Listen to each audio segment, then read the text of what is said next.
I got my first tattoo when I was 13. I was on holiday, nagged my parents.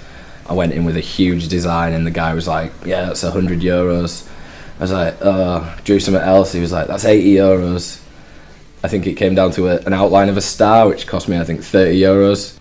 And then I came back, and on my 14th birthday, I ended up getting a half sleeve, which was obviously not very good for being at school and stuff, especially considering I was 4 years underage.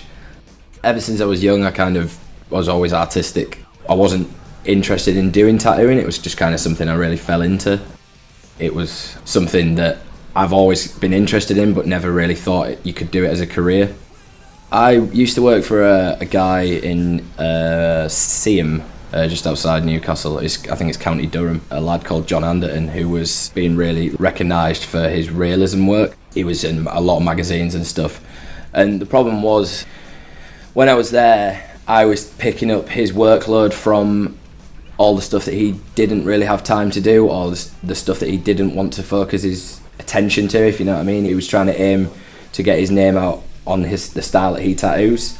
I just thought the only logical step would be to open my own shop where I have full control over what I tattoo and who I do it on. There's a band called the Wilhelm Scream. They have a song. It's basically about everyday life and just going to a 9-to-5 job and hating it.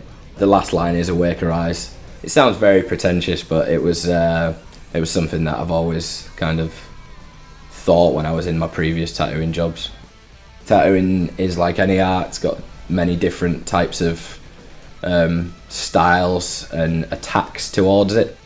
Obviously there's different kinds of artist styles, so people are trying to sort of coin their own style to become more of a standout artist. It's weird because I specialise at both ends of the spectrum, realism black and grey or hyper realism colour. It feels that with the sort of influx of TV programmes like LA Ink and London Ink and all the sort of Americanised dramatisations of tattoo studios, it's become more, I don't want to use the word cool, but it's become more of a cool thing to have as a tattoo, which then has become a trend, and being in tattoo studios has become trendy. If you're wanting to get into tattooing to do, all I will say is just draw and do every type of art you can before even considering it, because all it is an extension of art. If a tattoo is what you're after getting, just make sure you go to a good place, make sure you check it out, check out the work before you go there. Don't just get a tattoo because it's cheap.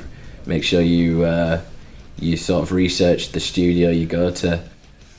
If you want to find Awake Her Eyes, it'd be www.awakehereyestudios.co.uk, which has links to our Instagrams and Twitters and Facebooks and Tumblrs and all those types of social media.